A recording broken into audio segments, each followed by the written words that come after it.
നമസ്കാരം. ഞാൻ doctor ഉണ്ണികൃഷ്ണനാണ്. SUT hospital പട്ടത്തെ പ്രധാന വാസ്കുലർ എൻഡോവാസ്കുലർ സർജനാണ്. പൊതുവെ വാസ്കുലർ എൻഡോവാസ്കുലർ സർജറി എന്ന് വെച്ചാൽ ഹൃദയം പമ്പ് ചെയ്ത് ശരീരത്തിലെ മറ്റു കശേരുക്കൾക്കും ടിഷ്യൂസിലേക്കും ഓർഗൻസിലേക്കും പോകുന്ന രക്തം പോകുന്ന കണക്റ്റിംഗ് ട്യൂബുകളെയാണ് നമ്മൾ സാധാരണ രക്തധമനി എന്ന് പറയുന്നത്. രക്തധമനികൾ രണ്ടായി തിരിക്കാം: ശുദ്ധരക്തധമനികൾ, അശുദ്ധ രക്തധമനികൾ. ഈ ലൈഫ് സ്റ്റൈൽ ഡിസീസ് എന്ന് പറയുന്നത് കൂടുതലായും ശുദ്ധരക്തക്കുഴലുകളിൽ അതിൻ്റെ പ്രധാന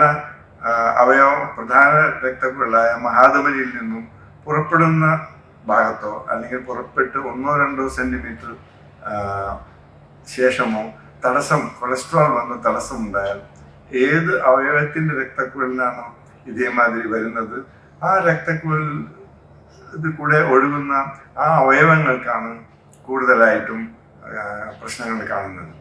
സാധാരണയായി കാണുന്നത് എല്ലാ ശുദ്ധരക്തക്കുഴലുകൾക്കും ഒരളവ് വരെ ഈ അതെറോസ്ക്ലെറോസിസ് എന്ന അസുഖം വരുമെങ്കിലും കൂടുതലായിട്ടും വരുന്ന ഒരു 3 അവയവങ്ങളുണ്ട്. ഒന്ന് നമ്മുടെ തലച്ചോറ്, കരോട്ടിഡ് ആർട്ടറി എന്ന് പറയും; ഹൃദയത്തിലേക്ക് പോകുന്ന കൊറോണറി ആർട്ടറി എന്ന് പറയും; കാലിലേക്ക് പോകുന്ന ഫിമോറൽ ആർട്ടറീസ്. ഈ 3 അവയവങ്ങളിലേക്ക് പോകുന്ന രക്തക്കുഴലാണ് ഏറ്റവും കൂടുതലായി നാം കാണുന്നത്. ഇതിൻ്റെ അർത്ഥം എന്തെന്നാൽ, നമ്മൾ 55, 60 അല്ലെങ്കിൽ 65 വയസ്സിന് മീതെ വരുമ്പോൾ നമുക്ക് ജീവിതശൈലി രോഗങ്ങൾ വരും. ഇത് കൂടുതലായും കാണുന്നത് ആണുങ്ങളിലാണ്. 10 രോഗികളെ എടുത്താൽ 8-9 പേർ ആണുങ്ങളായിരിക്കും, 1-2 സ്ത്രീകൾ മാത്രമേ ഉണ്ടാവുകയുള്ളൂ. ഈ വാസ്കുലർ അസുഖത്തിനെ പറ്റിയുള്ള എല്ലാ ചികിത്സയും ടെസ്റ്റിങ്ങും ഇന്ന് SUT ഹോസ്പിറ്റൽ സുലഭമാണ്. ഇവിടെ ധാരാളം രോഗികൾ വരുന്നുണ്ട്.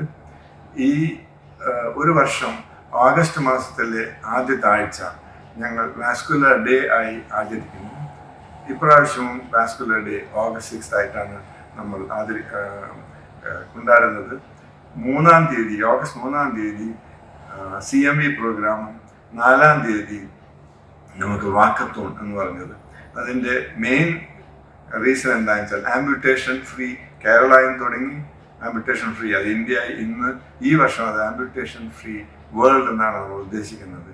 പക്ഷേ ഒരു വ്യത്യാസമുള്ളത്, ഇന്ന് കേരളത്തിൽ വയനാട്ടിൽ സംഭവിച്ചിരിക്കുന്ന ഈ ദുരിതമുള്ളപ്പോൾ ആഘോഷങ്ങളെല്ലാം മിക്കവാറും ഞങ്ങൾ ഒഴിവാക്കാനൊരു സാധ്യതയുണ്ട്. അത് നീട്ടിവെക്കാൻ ആണ് ഒരു പ്ലാൻ ഉള്ളത്. നിങ്ങൾക്കെല്ലാവർക്കും ആരോഗ്യവും സന്തോഷവും ഉണ്ടാവട്ടെ. ജീവിതശൈലി രോഗങ്ങൾ മാക്സിമം കുറയ്ക്കാൻ നോക്കുക. ഭക്ഷണം കുറച്ച് കഴിക്കുക, കുറച്ചെങ്കിലും വ്യായാമം ഉൾക്കൊള്ളുക. അതായത് മിതമായ ആഹാരം, മിതമായിട്ടെങ്കിലും വ്യായാമം. ഇത് ചെയ്യാൻ പിന്നെ walk a mile to live with a smile.